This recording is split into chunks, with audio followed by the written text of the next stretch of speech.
hayan podido acceder todavía, y de esta manera pues bueno, nos aseguramos todos de que estamos todos aquí. Bien, voy a comenzar compartiéndoos la pantalla. Soy Carlos Gil, soy la persona que está al frente de la dirección formativa de IEPSO. En IEPSO pues somos una iniciativa de empresariado social que nos dedicamos a difundir las actividades que realiza la Unión Europea y más concretamente las oportunidades laborales que hay en el ámbito de la Unión Europea, y mi labor dentro del equipo pues es la dirección de la formación. Mi trayectoria está principalmente ligada al ámbito de Public Affairs en el ámbito europeo.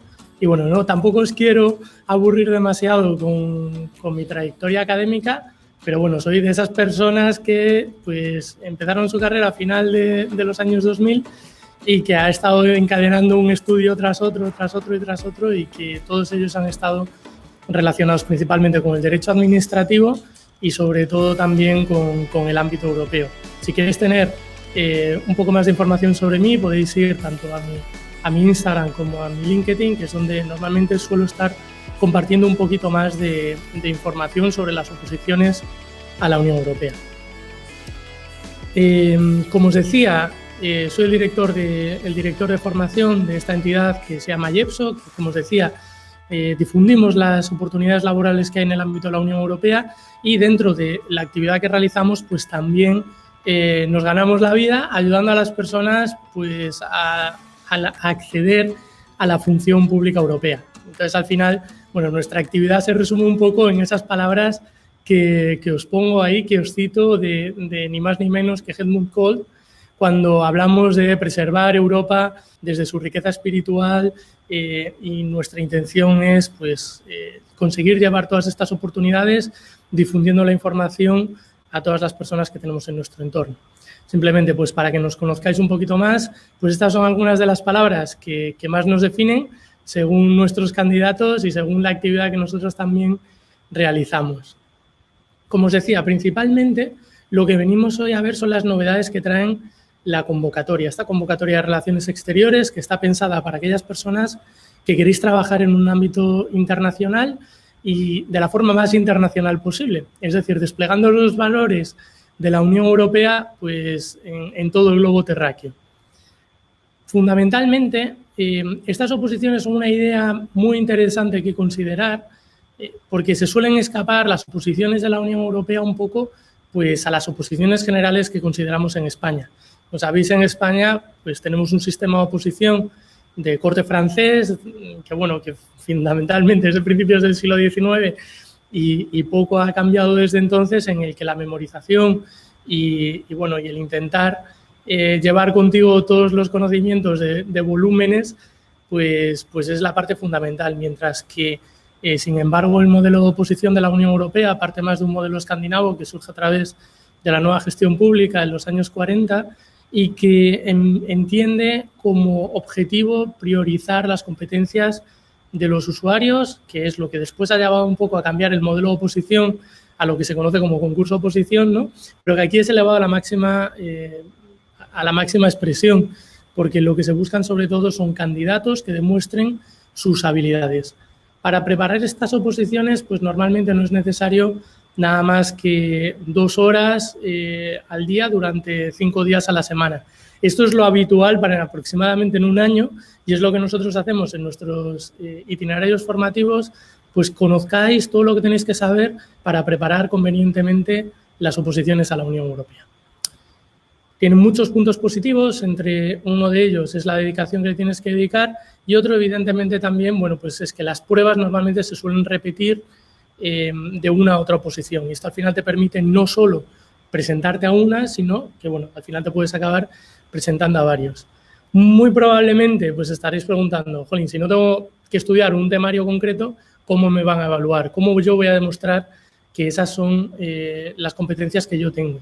Pues el concurso de la EPSO, las competencias de la EPSO, y le llamamos EPSO porque es el organismo que se encarga de gestionar las oposiciones a la Unión Europea, se llama European Personal Selection Office, es ese organismo autónomo que está dentro de la estructura institucional de la Unión Europea. Bueno, pues básicamente desarrolla un itinerario que se fundamenta en las 8 competencias que vamos a ver a continuación, que son 8 competencias o habilidades que verdaderamente resultan muy asequibles desde el punto de vista del conocimiento teórico. Son competencias como análisis y resolución de problemas, aprendizaje y desarrollo, determinación de tareas y organización, calidad y resultados. Son competencias que verdaderamente pues, todos nosotros más o menos conocemos, pero cuyo conocimiento técnico acaba determinando que un candidato pues, esté más o menos cerca de demostrar, en este caso a la EPSO, pues que en él confluyen o en ella confluyen todas estas aptitudes. Nos encontramos también con otras competencias como comunicación, como liderazgo, trabajo en equipo o, bueno, una que está muy presente en nuestro día a día, pues la resiliencia. Estas son las 8 competencias que normalmente pues, dirimen el proceso de candidatura a la Unión Europea y después, bueno, pues son unas oposiciones muy interesantes por muchos motivos, porque normalmente, como os decía, se preparan en meses, porque tienen unos salarios muy buenos, que se convocan muchas plazas generalmente a lo largo de todo un año. Evidentemente no se pueden concurrir a todas las plazas porque hay oposiciones que surgen para ámbitos profesionales específicos, como por ejemplo ha ocurrido la convocatoria que sacaron el 30 de julio de administradores en el ámbito de derecho y que solo se pueden presentar las personas que tengan un título de derecho. Pero bueno, hay otras oposiciones y otras convocatorias, al fin y al cabo, que están un poco más abiertas en cuanto al perfil profesional que se puede presentar. Son unas oposiciones que además son compatibles con la vida personal y con la vida profesional. Y bueno, normalmente hemos hecho una estimación a la baja de en torno a 16 convocatorias que hay al año. En fin, son muchas y muy buenas las condiciones que tienen estas oposiciones y en este caso concreto, bueno, pues nos vamos a centrar en el ámbito profesional de las relaciones exteriores.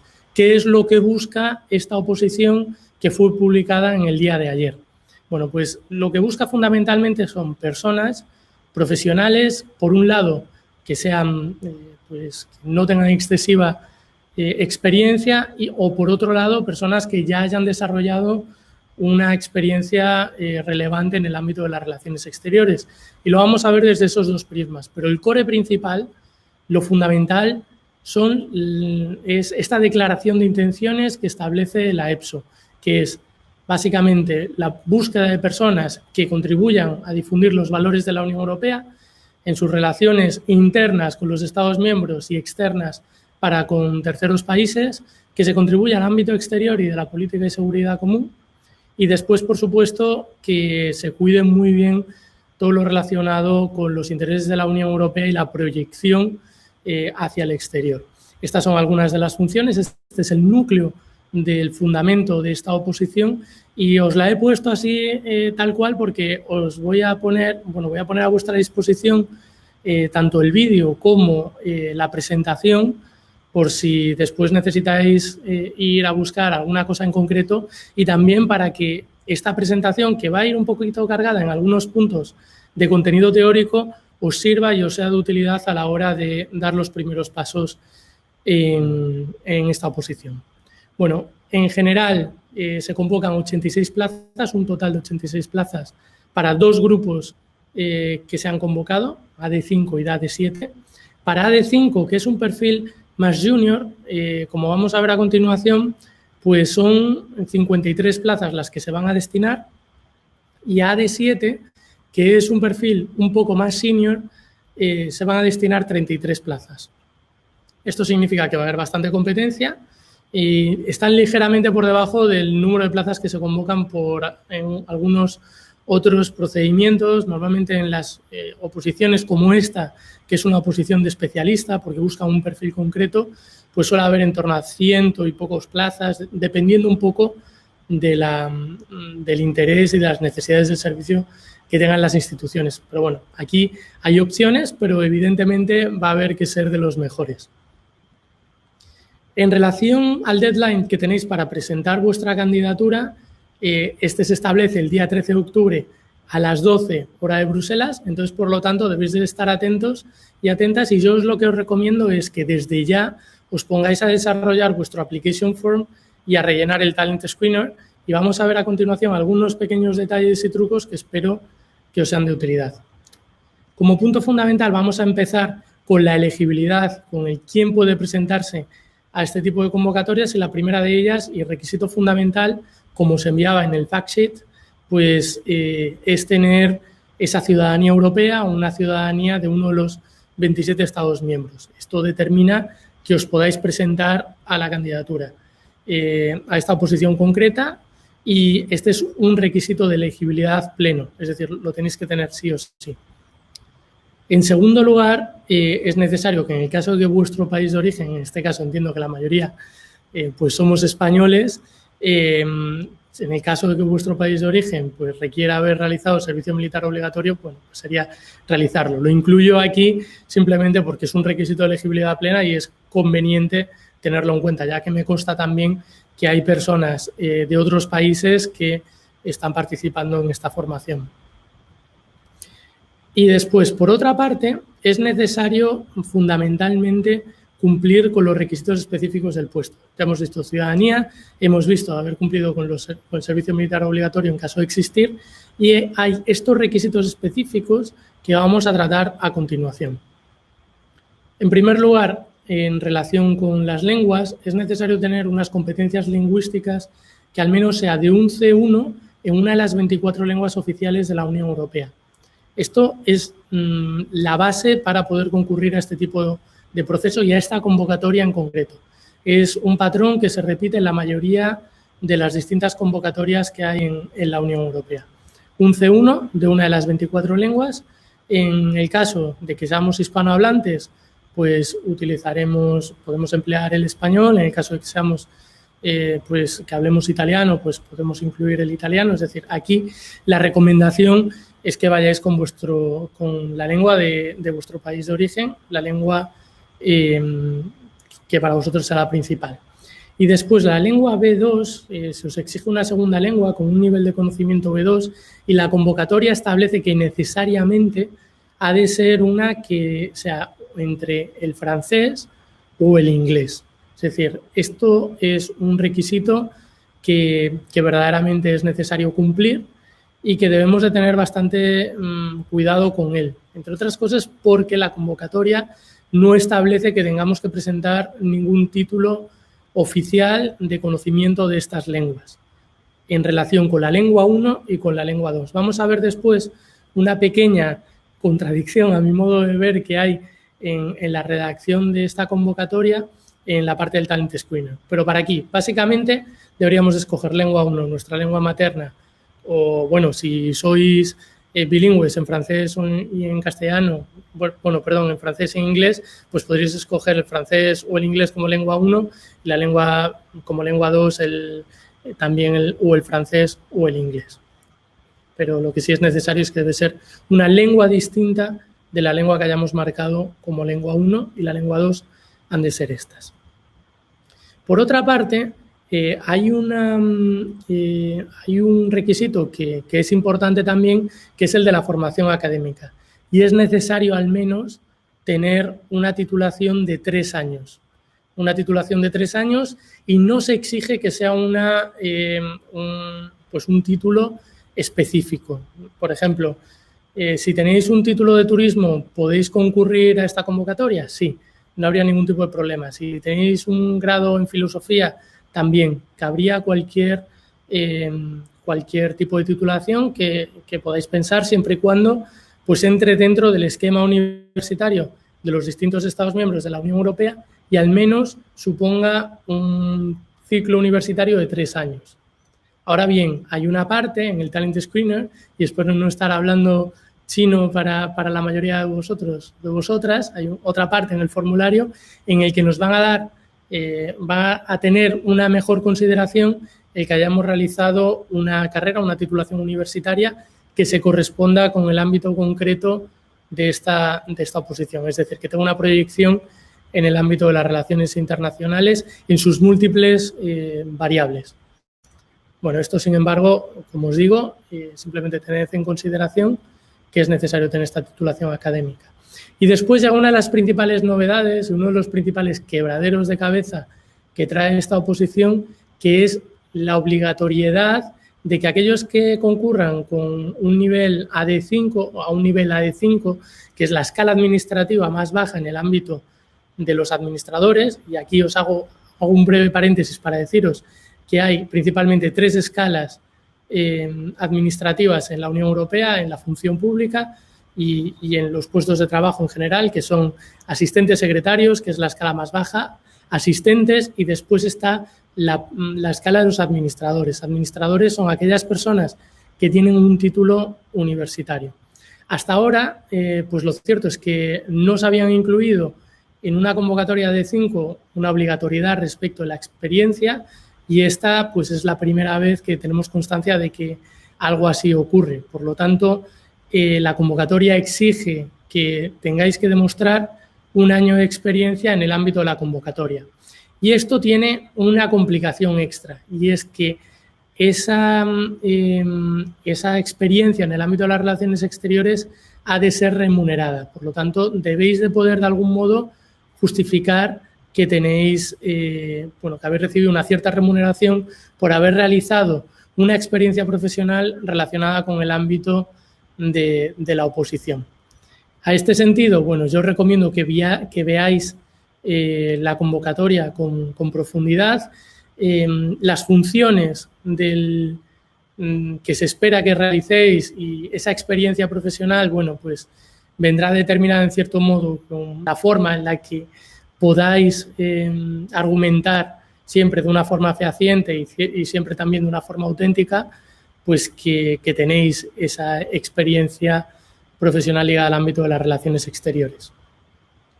Esto respecto a AD5, y respecto de AD7, que es la otra escala administrativa que entra en el ámbito de esta convocatoria, pues se solicita que si la titulación que ha realizado es de 3 años, bueno, pues que al menos tenga 7 años de experiencia. Y si la titulación universitaria que has realizado y que justifica tu participación en la convocatoria, pues es de 4 años, solo te requieren 6 años de experiencia.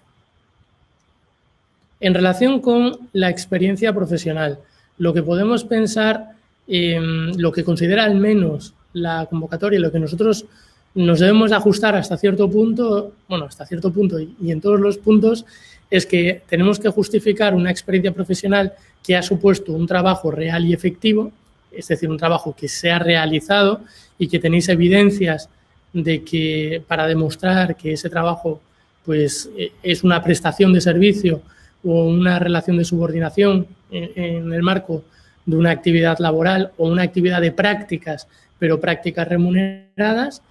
Y en este sentido, bueno, pues la convocatoria establece algunos puntos a través de los cuales podéis justificar vuestra experiencia profesional. Simplemente deciros algunas pequeñas curiosidades que trae la convocatoria respecto de la experiencia profesional, y es que se permiten como experiencia profesional las prácticas profesionales remuneradas, el servicio militar obligatorio, los permisos de paternidad, maternidad y adopción. Es decir, si vosotros estabais realizando un trabajo y les habéis cogido una baja de maternidad, una baja de paternidad, bueno, pues que sepáis que esa experiencia, ese cómputo se mantiene, se computa como tal. Después el doctorado, en el caso en el que lo hayáis terminado, solo computa en el caso de haberlo terminado y haber obtenido el título, y en el caso de trabajo parcial se considera, pero por ejemplo si habéis hecho 2 años de actividad profesional y habéis trabajado 4 horas, pues en realidad solo os va a computar como un año completo, porque solo computa por una experiencia laboral plena. Vale, veo que tenemos algunas preguntas. Voy a terminar este pequeño bloque y empiezo a contestar algunas de ellas. ¿Qué significa en el ámbito de la oposición? Bueno, pues os he incluido aquí exactamente lo que ellos buscan que vosotros llevéis a cabo si conseguís este puesto. Esas son las funciones que establece el ámbito de la oposición, y yo os recomiendo que a la hora de determinar vuestra experiencia y de justificarla, básicamente pues que vayáis sobre esta lista e intentéis encontrar el anclaje entre una y otra, porque eso va a ser importante a la hora de justificarlo. Vale, voy a ir en algunas de las preguntas que me habéis transmitido por aquí. Vale, pregunta María, ¿tienes que tener el título que lo acredite? En relación con el título, para acreditar el título académico, basta con que tengas el certificado de haber solicitado la emisión del título, que es un certificado provisional que suelen dar, y en ese sentido no suele haber problemas. Siempre y cuando tengas algún modo oficial de poder demostrar que has obtenido el título, no habría ningún problema. Miguel, como decía, efectivamente las prácticas valen como experiencia profesional, pero siempre que sean remuneradas. De esa manera responda lo de Miguel, responda lo de Alejandro.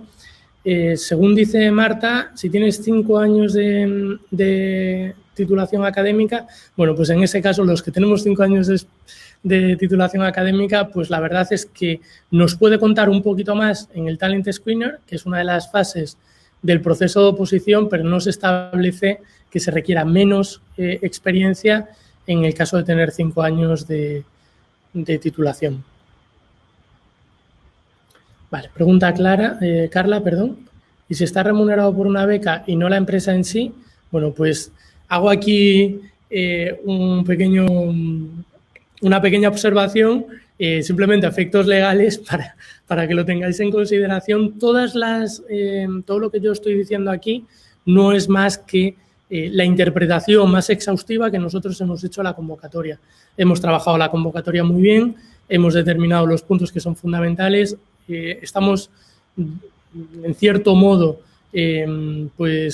transmitiéndoos la información que aparece en la convocatoria, pero a través del filtro comunicativo que hemos elegido. Lo verdaderamente relevante es lo que establece la convocatoria, y en el caso de dudas que puedan suponer pues, la elegibilidad o no elegibilidad de un determinado candidato, lo que recomendamos es que vayáis a preguntar a la EPSO, que le veis una duda al panel, que es algo que es totalmente accesible, y ellos van a dar la información oficial.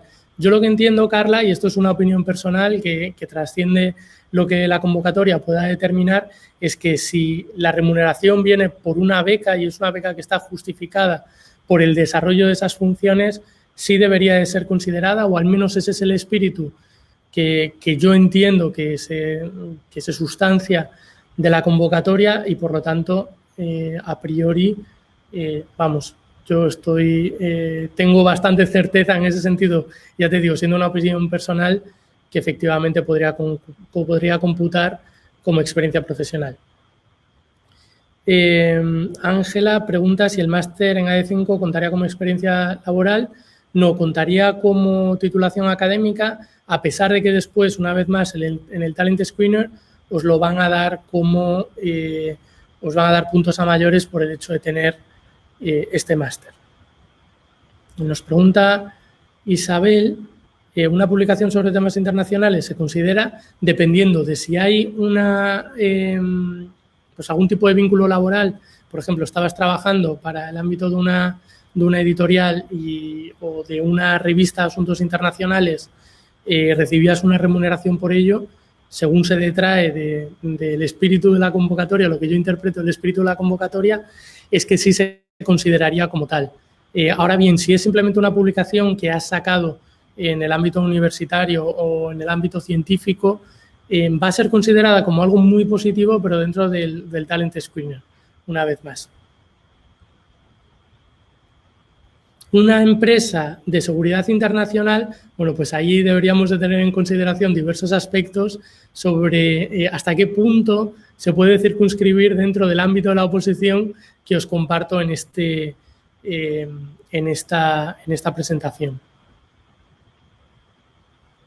Si las prácticas son remuneradas por el programa Erasmus, Alejandro, bueno, pues aquí una vez más yo recomiendo que le veis estas preguntas al panel de la EPSO para que os las respondan ellos. Yo considero que todas aquellas experiencias que tengan un cariz profesional y para la cual pues hayáis recibido una remuneración, creo que se pueden sustentar en un caso, por ejemplo, de participación en un programa Erasmus+, o, por ejemplo, en el ámbito incluso, pues, no sé, de Erasmus para jóvenes emprendedores o por el estilo, se podría llegar a considerar, pero ya os digo, es una opinión personal.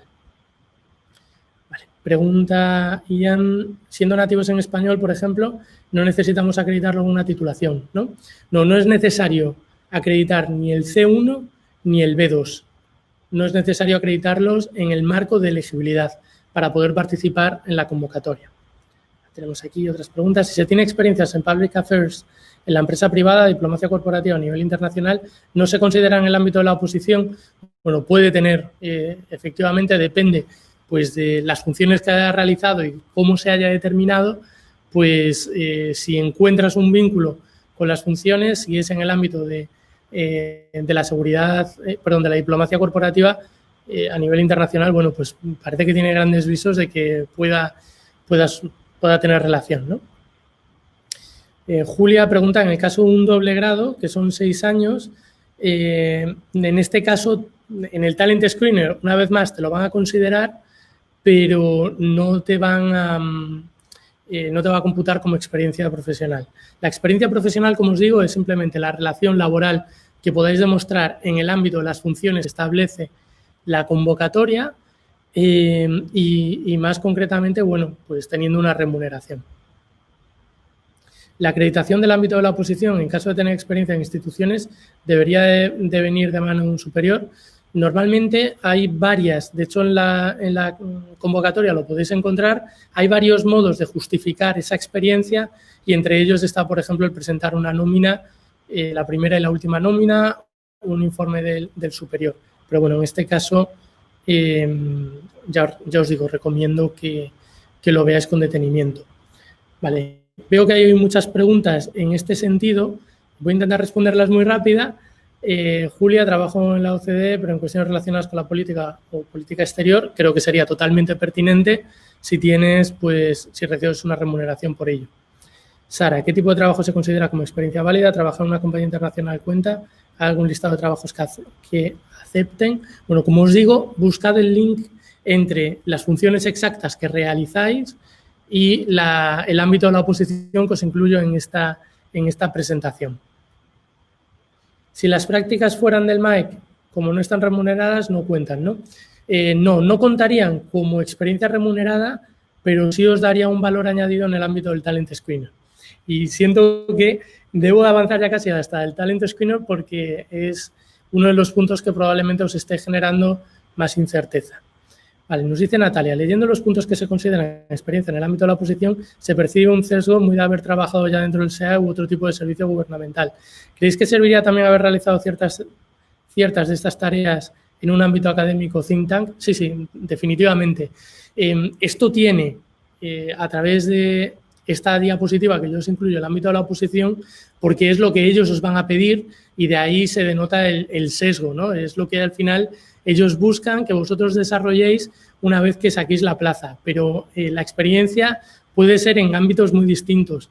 Yo, por ejemplo, he estado trabajando en el marco de un proyecto de cooperación en Nicaragua y es algo que en base a la convocatoria, por los aspectos concretos en los que he trabajado, pues se puede considerar como experiencia profesional.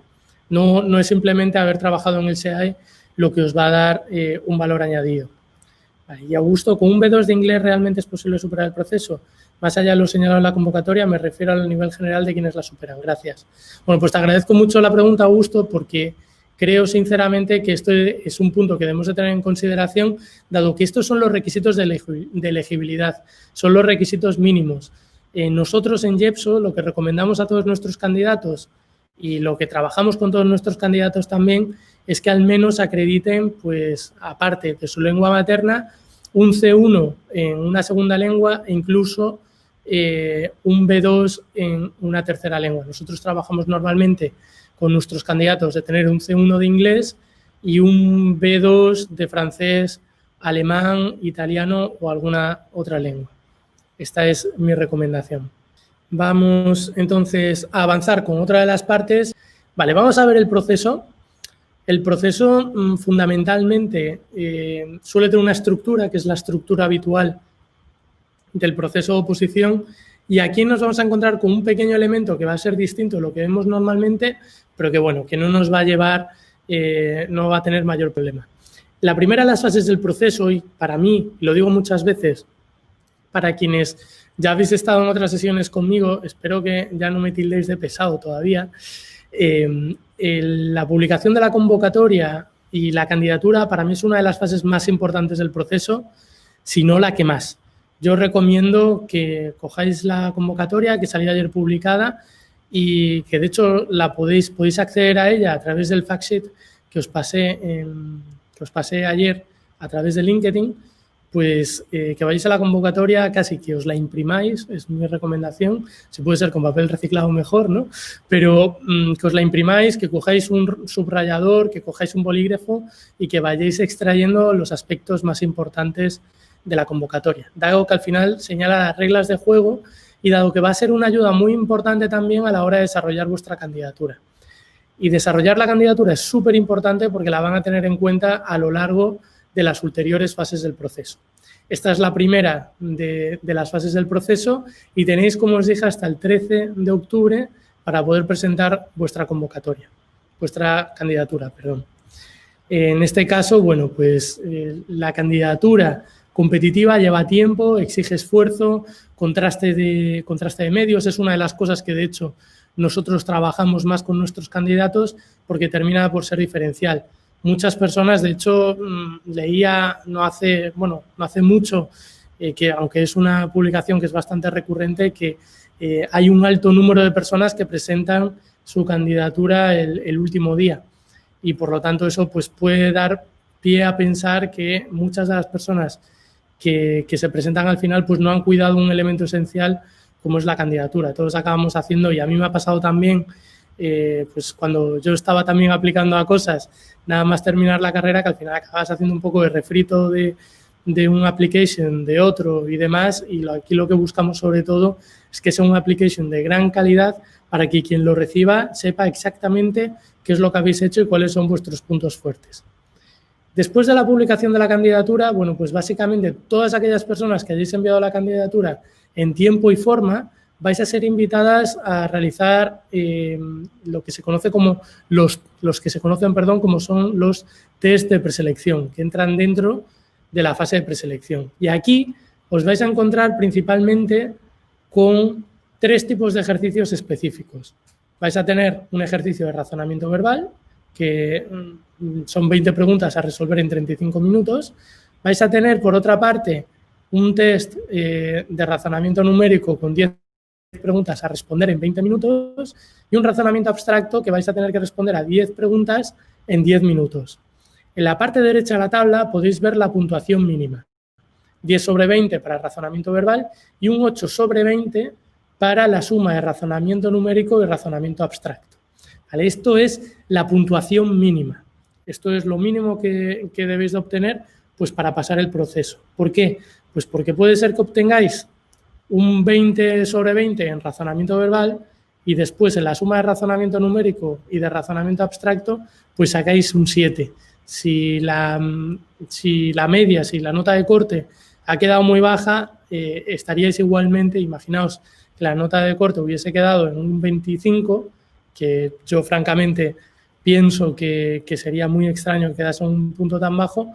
Bueno, pues a pesar de haber tenido una puntuación muy alta en una, no habríais llegado a la puntuación mínima en otra y por lo tanto estaríais fuera del proceso. ¿Vale? Simplemente lo digo para que lo tengáis en consideración y lo mismo al contrario, que puede ser que obtengáis un 20 sobre 20 en la suma de razonamiento numérico y razonamiento abstracto y que después en razonamiento verbal os quedéis con un 9 y con un 29 sobre 40, si la nota de corte ha quedado más baja, que también lo dudo que quede más baja que eso, pues tampoco pasaríais. Bueno, os he traído aquí unos ejercicios, una muestra de ejercicios de razonamiento verbal, razonamiento numérico y razonamiento abstracto para que las veáis, ¿vale? Y que sepáis más o menos ante qué tipo de preguntas os podéis encontrar en esta fase de preselección.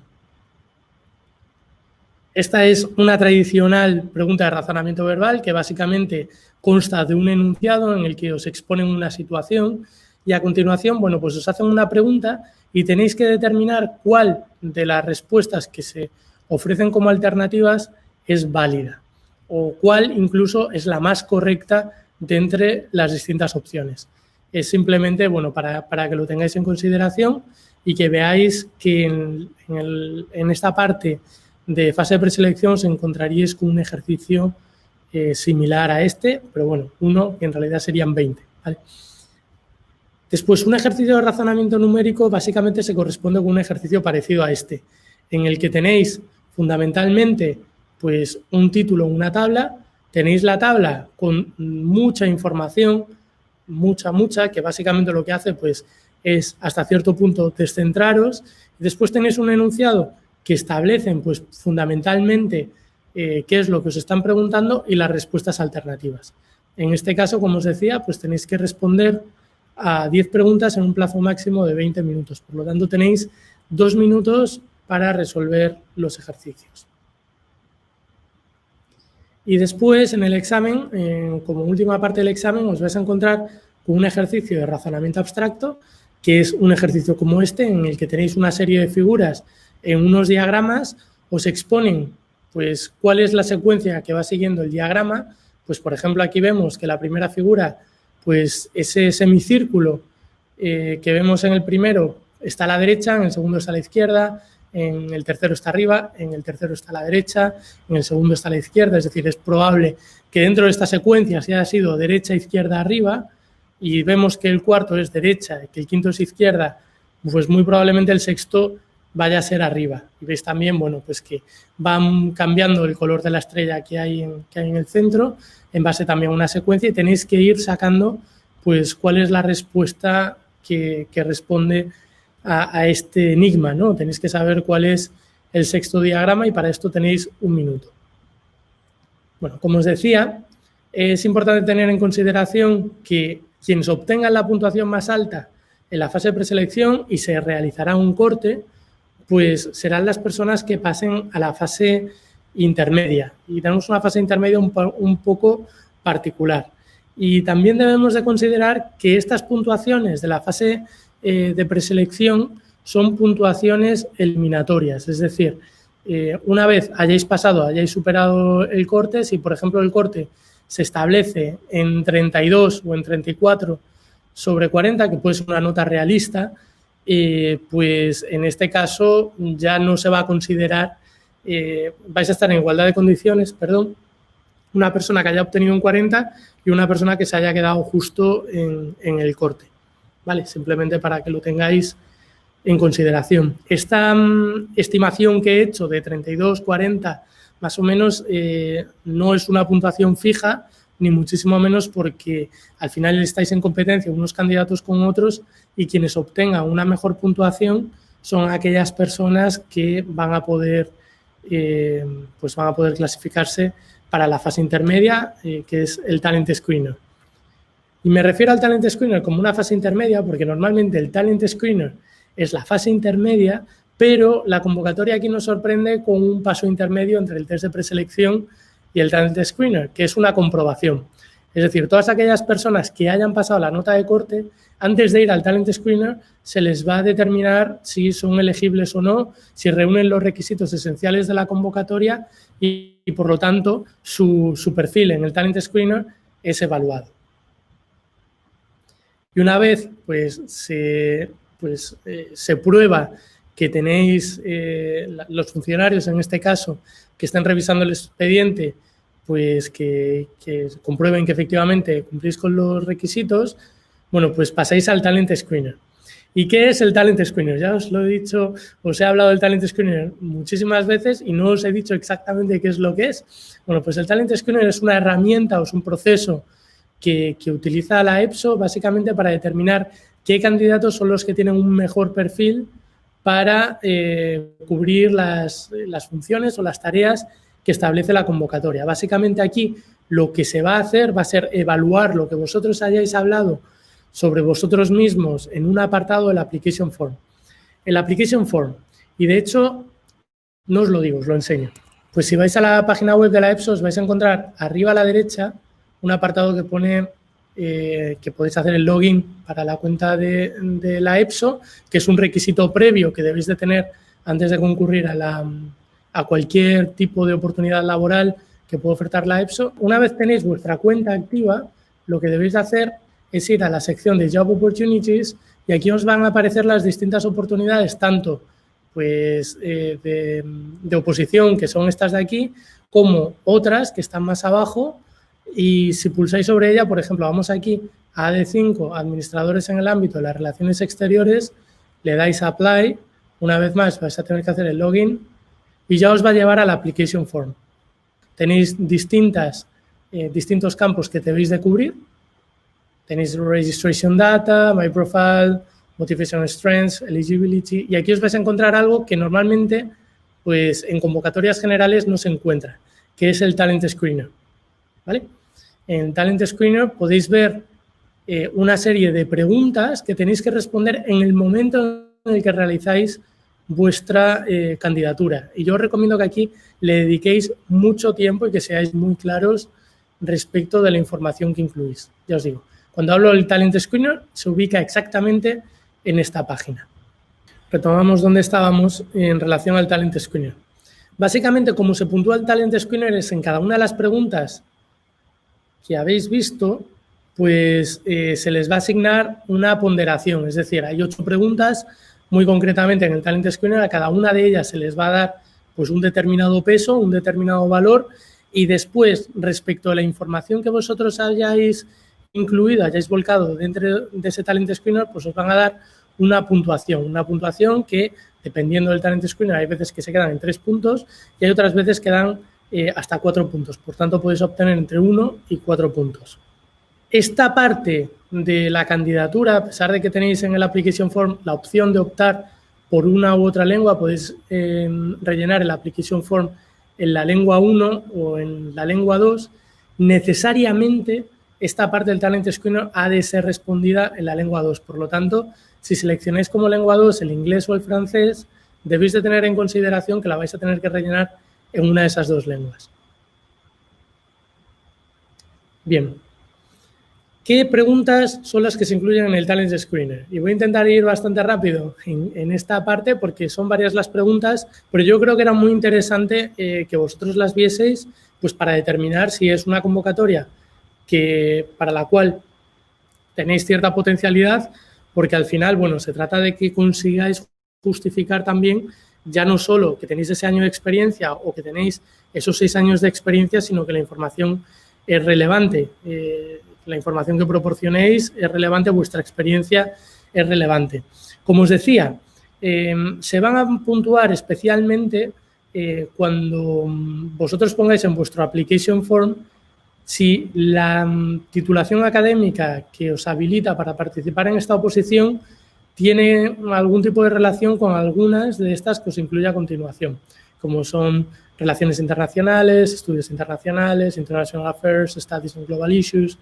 Bueno, hay muchísimas, esto casi parece un cajón desastre y hasta cierto punto se puede incluir la mayoría de las titulaciones en este ámbito. Yo os recomiendo que le echéis un vistazo con detenimiento y después, cuando rellenéis el Talent Screener, que seáis muy claros en los planteamientos. Yo os recomiendo que utilicéis sobre todo un sistema de bullet points, que lo hagáis muy esquemático y que vayáis al punto sobre lo que queréis exponer. Vale, esta es la primera de las preguntas y, por lo tanto, si tenéis una titulación de grado o de posgrado, un diploma acreditativo que os permita justificar esta formación, bueno, pues que sepáis que lo van a tener en consideración. La segunda pregunta que se incluye en el Talent Screener es una pregunta que va un poco más allá de la primera que hemos visto. En la primera veíamos si la titulación que os da acceso a la convocatoria o una titulación que hayáis realizado como posgrado se refiere a como estudio universitario, incluye alguno de esos ámbitos. Aquí estamos hablando de algún estudio adicional que os permita pues, justificar que tenéis un dominio especial en asuntos internacionales, en global issues, en new external action o security and defense policy. Que pueden no ser necesariamente, o esta es nuestra interpretación, un título universitario, pero sí a lo mejor un posgrado, un título propio, pues que esté relacionado con algunos de estos ámbitos concretos. La tercera de las preguntas, y venía también en relación con lo que preguntaba antes Isabel en el chat, las publicaciones, essays, conferencias en las que hayáis participado, si habéis hecho contribuciones a un libro, que sepáis que es algo que se considera, se tiene muy en consideración además, y por lo tanto, pues es algo que deberíais de poner en esta tercera pregunta, detallando al máximo pues en qué consistieron esas publicaciones o si habéis participado en alguna conferencia o en alguna en algún evento concreto en el que habéis tenido un rol relevante en el ámbito de las relaciones internacionales. En relación con la pregunta 4, preguntan básicamente si habéis tenido algún tipo de experiencia, ya sea como becario, y aquí ya pues interpretamos que podría ser una beca sin remuneración.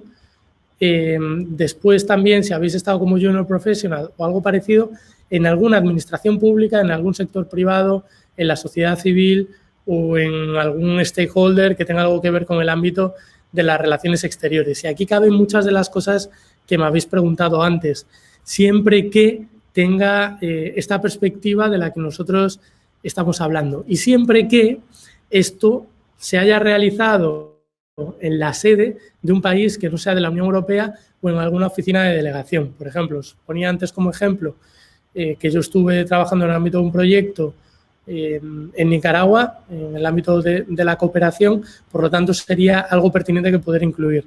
Por ejemplo, si habéis estado haciendo prácticas en una delegación de la Unión Europea, bueno, pues computaría. Si habéis estado, por ejemplo, algo que es relativamente habitual o que ya me han preguntado en alguna ocasión, si habéis estado en Naciones Unidas, por ejemplo, ya sea en Ginebra o ya sea en Estados Unidos, bueno, pues a priori, por el espíritu de la convocatoria, parece extraerse que sí. Ya os digo, esta no es información oficial, esta es una interpretación que yo hago del tenor de esta pregunta.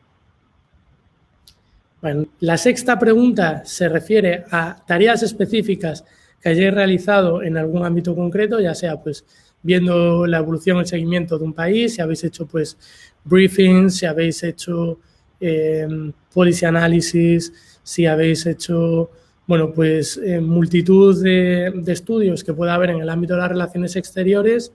Bueno, pues aquí es el momento de incluirlo en la pregunta 6 del Talent Screener. Por otra parte, la pregunta 7 se refiere sobre todo al ámbito comunicativo, si habéis tenido experiencia de comunicación en relación con los asuntos externos, vinculados al ámbito de la seguridad y defensa, sobre todo.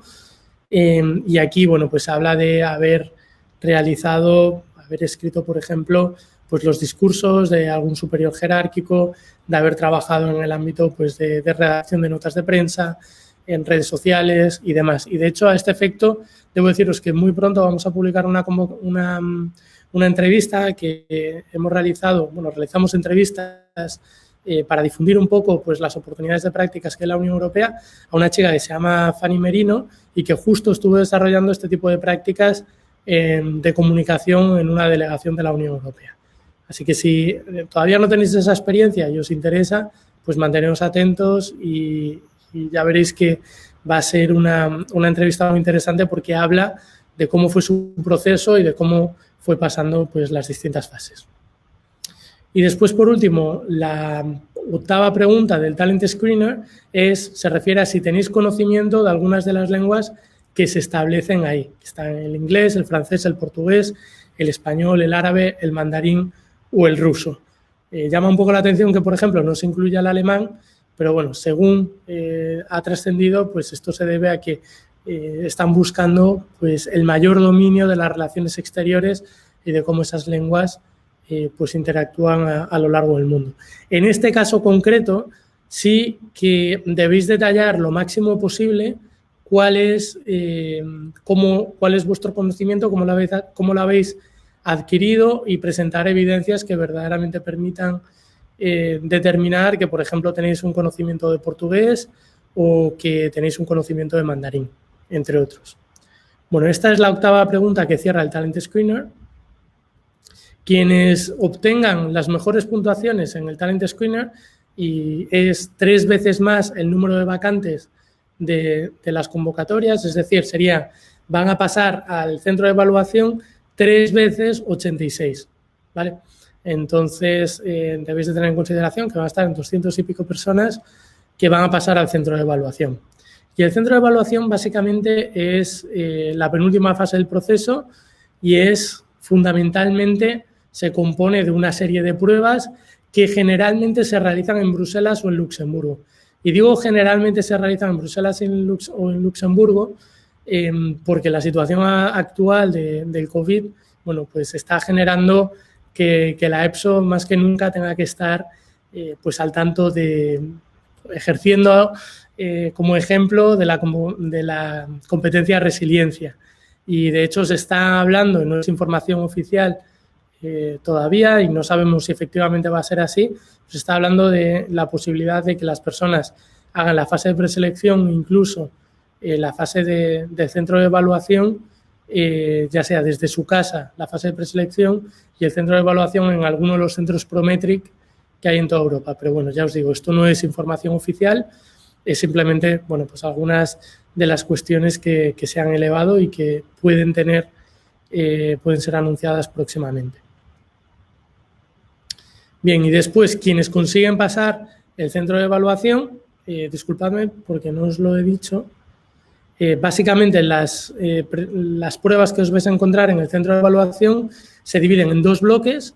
Por un lado, un bloque que versa sobre una entrevista sobre competencias generales en las que básicamente tengáis que demostrar por qué esas 8 competencias de las que hablaba al inicio de la presentación, como son comunicación, resiliencia, trabajo en equipo, bueno, todas estas competencias las tenéis. Después os vais a encontrar un ejercicio de grupo que es básicamente un ejercicio en el que pues, os sentáis alrededor de una mesa normalmente con otros 5 candidatos.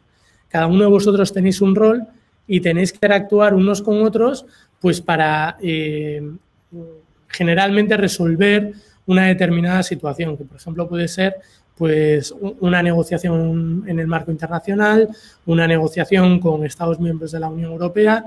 Bueno, pues esto es sobre lo que se espera que verse el ejercicio de grupo. Y después un estudio de caso en el que básicamente pues os dan una documentación por ordenador y vosotros y vosotras pues básicamente tenéis que escribir pues un briefing o un position paper o algo relacionado con el ejercicio, con las directrices que os den. Y después tenemos, por otra parte, el segundo bloque que puntúa de otra manera, que es una prueba escrita sobre el procedimiento, sobre el ámbito de la oposición, que puede ser pues alguna pregunta, el desarrollo de alguna actividad que normalmente podéis desarrollar en una delegación de la Unión Europea. Bueno, hay muchas hipótesis que tener en consideración. Y después una entrevista sobre el ámbito de especialización, es decir, tendréis que demostrar por qué vosotros tenéis un currículum pertinente y exponérselo así a 2 funcionarios de la Unión Europea para desarrollar las funciones que se establecen en el ámbito de la convocatoria. Y después ya, ahora sí, quienes hayan pasado el centro de evaluación, pues entran en la lista de reserva. La lista de reserva es un procedimiento más dentro del proceso de oposición en el que básicamente pues incluyen a aquellas personas hasta el número de plazas que hayan pasado con éxito el centro de evaluación. Sacan lo que se conoce como un Competency Passport, es decir, un documento que os los dan a todas las personas que participéis en el centro de evaluación en el que se recoge cuáles son las competencias que habéis demostrado a lo largo de todo el proceso. Y por otra parte también ese documento va a ser importante porque se lo van a remitir a las unidades administrativas que son las que después, a la postre, van a realizar la contratación. Es decir, van a ser las unidades específicas las que en base a los perfiles que vosotros tengáis, pues se pongan en contacto con vosotros o vosotros incentivéis que os llamen. Al final esto también tiene un componente de proactividad que es importante tener en consideración. En relación a la validez de la lista de reserva, depende. Hay, pues en algunos casos en los que esta lista de reserva se establece por 1, por 2 o por 3 años. Y hay veces que incluso pues está la lista abierta hasta que se vuelva a convocar esa misma oposición. En este ámbito concreto, lo cierto es que la convocatoria no establece cuál va a ser el régimen de validez de la lista de reserva y, por lo tanto, bueno, pues no sabemos si lo van a aclarar a posteriori, pero bueno, en este caso yo pensaba que iba a ser una lista de reserva en torno a 3 años, pero ya os digo, es algo que la EPSO tendrá que alumbrarnos un poco más a este respecto. Y después ya simplemente daros algunas nociones respecto de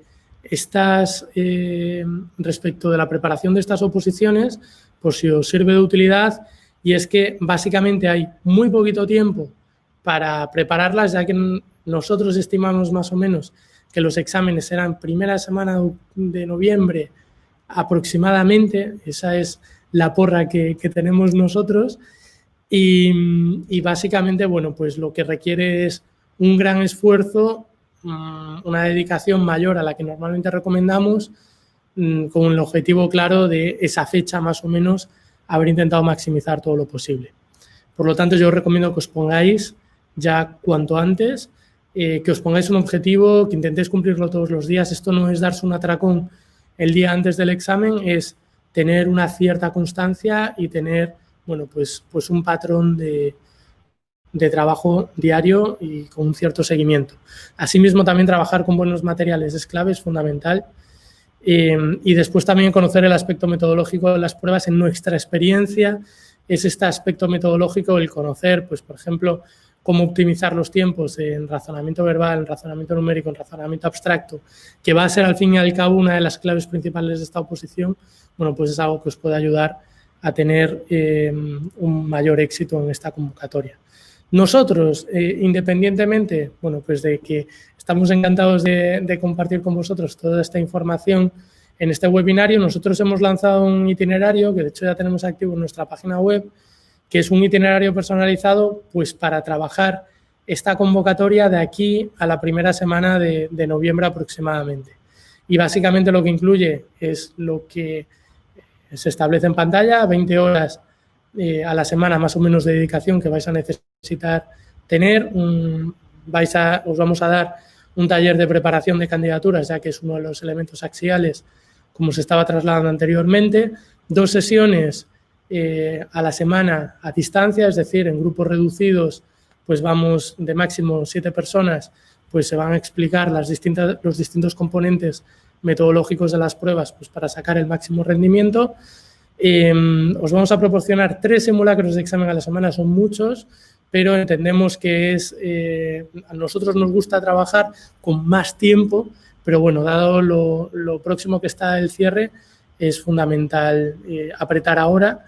Después incluye también un curso de Relaciones Exteriores en la Unión Europea, por lo cual, bueno, pues que os podéis imbuir del conocimiento técnico sobre este ámbito concreto. Es un curso que ya preparamos a principios de este año y que, bueno, pues que ciertamente está teniendo bastante éxito, la verdad. Y después también incluye la prerreserva para la preparación de sucesivas pruebas, por si, pues, y esperemos que sea así, pasáis la fase del Talent Screener, bueno, pues aseguraros la plaza en el centro de evaluación, independientemente, bueno, pues de que tengamos más o menos trabajo, nosotros garantizamos que os acompañaríamos hasta la fase final del proceso.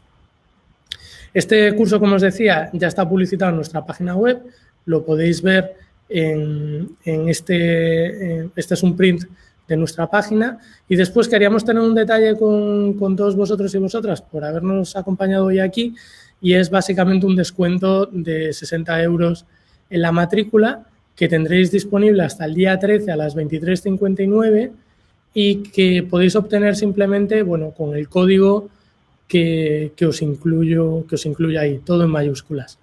Vale, y voy a ver ahora las preguntas que habéis incluido para ir resolviéndolas. Uy, y estoy viendo que ya se ha hecho de noche. Muy bien. ¿Derecho se toma en cuenta en el Talent Screener? Sí, de hecho, si no recuerdo mal, en la primera de las preguntas se incluye el ámbito jurídico como uno de los aspectos a considerar. ¿Un máster oficial se incluiría en el primero o segunda pregunta? Yo incluiría en la primera pregunta y después también, si es un ámbito pertinente en ese ámbito concreto de esas 4 puntos exactos que hemos visto, bueno, pues volvería a exponerlo refiriéndome a ese máster, pero hablando de o sea, no dejaría por incluirlo en uno, dejaría incluirlo en otro. Lo que no haría sería un copy-paste, sino explicaría por qué en concreto pues aplica en ambas preguntas. Pregunta David, ¿cada cuánto suelen publicarse estas convocatorias de relaciones exteriores? Bueno, pues estas convocatorias de especialistas no hay certeza de en qué periodo concreto se convocan o cuándo se van a volver a convocar.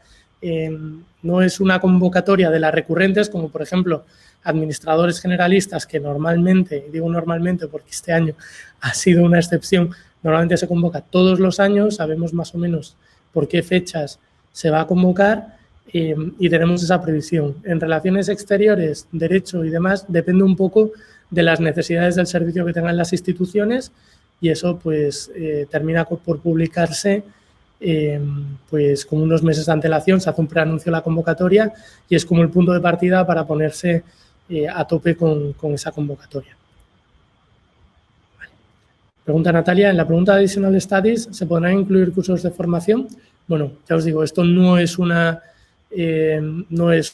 opinión, o sea, esto es una opinión, no es información oficial. Entiendo y considero que sí se pueden incluir cursos de formación, pero es una pregunta que entiendo, Natalia, que deberías de elevarle a la EPSO para que sean ellas quienes lo determinen. De todas maneras, yo lo incluiría, y esta es mi opinión, lo incluiría igualmente, porque si después no te lo consideran, bueno, pues no te quedas con esa impresión de que no haber puesto una información que puede ser pertinente. Pregunta Bárbara si el Servicio Voluntario Europeo contaría en la pregunta 5. Una vez más, no existen elementos de juicio que me permitan dar una opinión, o sea, una información oficial, es mera información, es mera opinión lo que te traslado. Yo considero que sí que se podría considerar, siempre y cuando pues se hubiese realizado ese servicio voluntario europeo, ese cuerpo europeo de solidaridad en un país que no es un Estado miembro de la Unión Europea. O al menos así se desprende del espíritu de la convocatoria. Vale, vamos a ver, pregunta Julia, ¿solo te vale la oposición los años que establezca? Es decir, ¿tendremos que volver a presentarnos una vez pasado el plazo establecido? No. Disculpadme porque aquí a lo mejor no me he expresado bien. En el momento en el que tú apruebas la oposición, en el momento en el que entras en la lista de reserva y en esa lista de reserva eres llamado, que normalmente si pues haces las cosas que debes de hacer, pues la verdad es que conociendo las cosas que se debe hacer, conozco pocas personas que se hayan quedado fuera de la lista de reserva. Normalmente pues te llaman por una entrevista o consigues una entrevista y una vez pasas esa entrevista y pasas un periodo de 6 meses de prueba, un periodo de 6 meses de prueba que no conozco a nadie que no lo haya pasado, te conviertes en funcionario pleno pues ad eternum, podemos decir, a no ser que surja una cláusula jurídica, pues porque cometas por el régimen disciplinario no puedas seguir ejerciendo esa labor. Respecto de la lista de reserva, si tú entras en la lista de reserva, no has pasado la entrevista, no te contratan, tendrías que volver a pasar todo el proceso de oposición. Es decir, estar en la lista de reserva no te garantiza sí o sí que vas a ser funcionario. Y esta es una de las principales diferencias que tienen con las oposiciones nacionales, en las que tú vas en la oposición nacional normalmente al jurado, expones lo que tengas que exponer y una vez has aprobado, pues esperas en tu casa que te llamen. Aquí no está determinado así, no está determinado tampoco para hacerle la vida más complicada a los candidatos, es una mera cuestión de funcionalidad administrativa y se establece básicamente porque hay tantos servicios de las instituciones de la Unión Europea que contratan que un solo organismo como es la EPSO pues no resultaría del todo eficiente que, por ejemplo, si yo soy Head of Unit y tengo un equipo y estoy buscando un perfil concreto, a mí me gustaría ser la persona que contratase a ese miembro del equipo pues para determinar que cuadre bien. Por lo tanto, es la EPSO quien lleva a cabo todo el proceso de selección y después son cada una de las unidades las que terminan el proceso de contratación, ¿vale? En cuanto al contenido de las oposiciones, ¿dónde podríamos encontrar las líneas generales de los temas a estudiar? Como establecía al principio de mi intervención, cuando empecé esta presentación, aquí no hay un temario concreto, no es necesario haber estudiado en muchísimo detenimiento pues, temas concretos de relaciones internacionales. Basta con que demostréis vuestras competencias y tengáis una noción sobre cuáles son, qué es la política europea de defensa, cuál es la política europea de seguridad, la acción exterior de la Unión Europea. Son aspectos básicos que evidentemente tenéis que tener en consideración. El hecho de que el Talent Screener pues dé más puntos a aquellas personas que tengan unas titulaciones referidas a ese ámbito concreto, bueno, pues determina que también las personas que vayáis a pasar, pues tengan un conocimiento técnico, pero no hay unos temarios claros que tengáis que, o sea, no hay un temario que tengáis que estudiar, porque muy probablemente, y ya os digo, el 99,9%, esa prueba final que os vais a encontrar en el centro de evaluación no va a ser desarróllame como pues, un hito histórico de las relaciones internacionales. No, probablemente pues, sea una prueba que tenga que ver con alguna de las funciones que se os vayan a pedir en el ámbito de la convocatoria. ¿Vale? A gusto, ¿todas las personas de la lista tienen garantizados que van a ser llamados? No, no existe esa garantía como os he transmitido, pero bueno, la realidad es que normalmente se suelen, un número muy, muy alto de personas son llamadas y son contados y muy excepcionales los casos en los que las personas se quedan fuera de la lista de reserva. Vale. Ángela, ¿recomendarías comprar los libros de test de la EU para prepararlo adicionalmente? Bueno, yo respecto a los materiales, pues no me gusta hablar excesivamente de los materiales que realizan los demás, porque bueno, ahí en el mercado hay cosas que están muy bien, hay gente que hace muy buen trabajo. Después, yo en muchos casos también me llevo a la decepción cuando estaba preparando las oposiciones de haber invertido mucho dinero en materiales que no tenían nada que ver con los procesos de oposición, he llegado a las pruebas y no tenían casi nada que ver. Entonces yo lo que os recomiendo es que os asesoréis muy bien. Nosotros pues dedicamos muchísimo tiempo a la preparación de los materiales y bueno, ya está, ahí es donde puedo decir, nosotros vamos a los exámenes, estamos continuamente verificando la metodología y ya os digo, hay empresas que lo hacen muy bien, pero bueno, también no soy yo la persona indicada para determinar ni reparto carnets de calidad de los test para poder decirlo así de forma pública. Bien, pregunta Delia, ¿dónde se puede encontrar material gratuito para estudiar? Básicamente, material gratuito para estudiar creo que no hay casi nada. Lo que podéis encontrar es en la página web de la EPSO, hay un apartado que se llama Sample Tests, en el cual podéis ver algunos ejemplos de cómo son los ejercicios y algún ejemplo de simulación de ejercicio también. Y después, Jaime, ¿recomiendas presentarte a las oposiciones aunque no tengas la experiencia para practicar en el examen?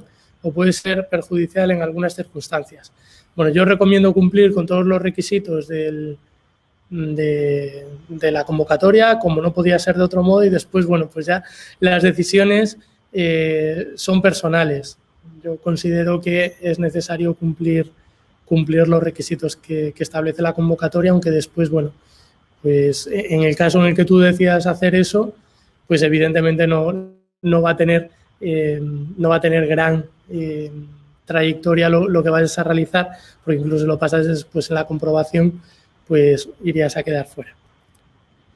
Inés, ¿es factible encontrar trabajo o prácticas remuneradas en el ámbito de las relaciones exteriores habiendo estudiado Derecho? ¿También preparáis para el examen AD5 en el Derecho Europeo? Bueno, pues sí, hay prácticas. Nosotros con nuestros candidatos, pues la verdad es que pues, y toco madera, tenemos mucha suerte porque muchos de ellos se están colocando muy bien en el ámbito de las relaciones exteriores. Tenemos ahí también alguna pequeña decepción de alguna candidata que está para hacer prácticas en las oficinas de representación, en las oficinas de delegación, perdón, del SEAE, y que por causa del COVID está parado. Es simplemente persistir Y en este caso, Inés, te recomiendo que veas el vídeo que próximamente vamos a sacar en el canal de YouTube, que hemos grabado hoy justamente con Fanny Merino, porque da algunas de las claves que son importantes. Y después, en relación con la preparación para el examen AD5 en el ámbito de Derecho, sí, lo estamos preparando, aunque, bueno, si estás pensando en prepararlo, vas un poquillo justa de tiempo. Vas a tener que apretar un poquillo más. María, he entendido que hay 16 convocatorias al año para la acción exterior de la Unión Europea. ¿Es así? No. Normalmente se convocan en torno a 16, es una media tirándolo abajo, 16 convocatorias de diversa índole. Por ejemplo, este año se ha convocado convocatoria en el ámbito de cooperación, por ejemplo, en el ámbito de proyectos relacionados con cooperación que fueron en enero. Se han convocado también, pues, por ejemplo, las de Derecho, se están convocando ahora las de Relaciones Exteriores, se van a convocar de Proofreaders, se están convocando también en el ámbito de desarrollo rural. Es decir, hay varias convocatorias a lo largo del año, pero no son 16 en este caso concreto, sobre Relaciones Exteriores. Vale, muy bien. Pues yo creo que con esto he resuelto casi todas las dudas, casi todas de ellas. Vamos a ver, me queda aquí una de Daniel. Si no contamos con la experiencia de un año, ¿qué otra alternativa tenemos? Bueno, pues la alternativa que tenéis es empezar a preparar las oposiciones igualmente, porque siempre, todos los años al menos, vais a tener una posibilidad de poder prepararlo. Lo que preparéis para una convocatoria os va a servir para otra. Y la principal alternativa que tenéis es administradores generalistas, que muy probablemente sea convocada el próximo año. Así que ya es un buen momento, de hecho, para empezar con la preparación. Y vamos a ver. Tengo aquí una pregunta más de Adriana. Disculpa, Adriana, porque tengo la sensación de haber visto esta pregunta antes y de no habértela respondido. Desde hace un par de meses tenía pensado presentarme a estas convocatorias, viendo que es necesario contar con la experiencia profesional de un año y no teniéndola no podría de ninguna forma optar a ella, ¿no? No, incluso si te presentases, yo entiendo que si presentas tu candidatura vas a ser llamada al test de preselección, pero después en la comprobación no tendrías forma de poder pasar a la siguiente fase. ¿Cuál sería la solución? ¿Esperar la próxima convocatoria, aunque cabe la posibilidad de que sigan pidiendo esta experiencia, o a pesar de tener grado, optar a asistente? Yo recomiendo presentaros a todas las convocatorias que publique la EPSO, a todas, siempre y cuando podáis demostrar la elegibilidad.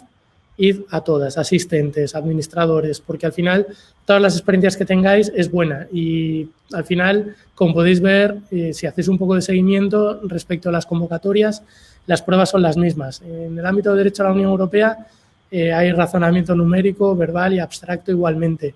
Las pruebas del centro de evaluación son extremadamente similares. Entonces, bueno, pues la alternativa que te queda casi, Adriana, es, como te decía, ir por AD5 y después seguir optando a todas las convocatorias que salgan. El curso de IEPSO, pregunta Carla, también proporciona ayudar a la hora de rellenar la solicitud. El curso de IEPSO, pues es una alternativa que nosotros sacamos ya desde, como decía, desde el principio del año. Es una formación que está acompañada de un diploma y después, bueno, dependerá la valoración que haga la EPSO sobre si le da esa consideración mayor o menor de la relevancia que puede tener, ya que es un título propio. Ahora bien, abordamos todos los ámbitos más candentes de las relaciones internacionales. De hecho, bueno, ha sido redactado por especialistas. Vale, Marina, en mi caso tengo la experiencia profesional en el ámbito, pero estudios hice antropología social en grado y máster en ciberseguridad y desarrollo sostenible, siempre con un enfoque a investigaciones internacionales y foco en seguridad. ¿Valdría para el talent screening?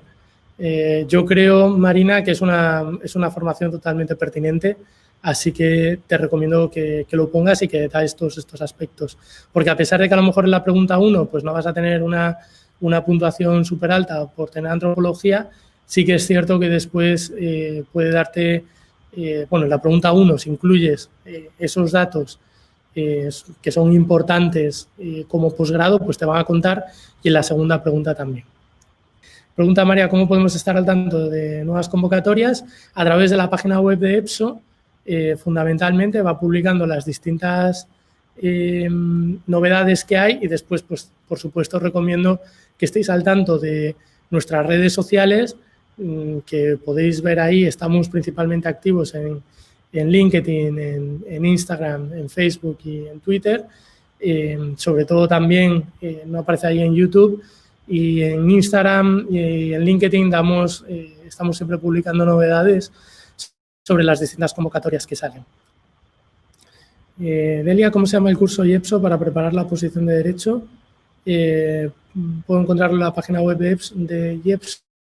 Vale, pues está en un apartado que se llama cursos. Si vas en el cursor del mapa, en la parte de arriba, puedes pulsar ahí, vas a encontrarte con cursos anteriores. Es un curso que cerramos la candidatura, pues si no recuerdo mal, hace un par de semanas. En tal caso, si estuvieses interesada, ponte en contacto con nuestro equipo en el correo electrónico que aparece ahí, para valorar si existe alguna posibilidad de poder tomar parte en uno de ellos. Y después, Ian, en la página web, en la página principal, debería aparecer, déjame que lo mire con mayor detenimiento, sí, en la página principal de IEPSO, en próximos cursos, 16 del 9 de 2020, aparece el curso en Política Europea y Relaciones Exteriores, la Unión Europea como actor global, que es como se llama el itinerario formativo que vamos a tener para las oposiciones. Bueno, disculpadme, me he extendido bastante más de la cuenta de lo que tenía previsto. Espero que todo lo que hemos visto hoy aquí haya sido de vuestra utilidad. Yo quedo a vuestra total disposición a través de mi correo, que es carlos.gil@yepso.eu. Nosotros quedamos también, en general, todo el equipo, en info@yepso.eu. Y como ya sabéis, bueno, pues intento estar muy activo en LinkedIn. Hay veces pues que no consigo responder a todos los mensajes en un corto periodo de tiempo, pero me gusta pues estar en contacto con todas las personas que, bueno, pues que les interesa lo que hacemos y que trabajan en un ámbito internacional, o bueno, pues a la que podamos humildemente ser de utilidad. Bueno, pues que sepáis que estoy siempre encantado de hablar con vosotros. Y nada, muchísimas gracias por todo. No hay mucho más que comentaros y seguimos en contacto, ¿de acuerdo? Bueno, pues nada, os dejo, que desde que comencé esto aquí en Coimbra, que es donde tenemos una de las sedes de IEPSO, estoy aquí y tengo otros compañeros en España. Bueno, pues desde que hemos empezado esta día y ahora ya se ha hecho noche cerrada, así que ya toca pensar un poco en descansar en el fin de semana, y espero que tengáis muy buen fin de semana vosotros. Un saludo y muchísimas gracias por vuestra atención. Nos vemos pronto.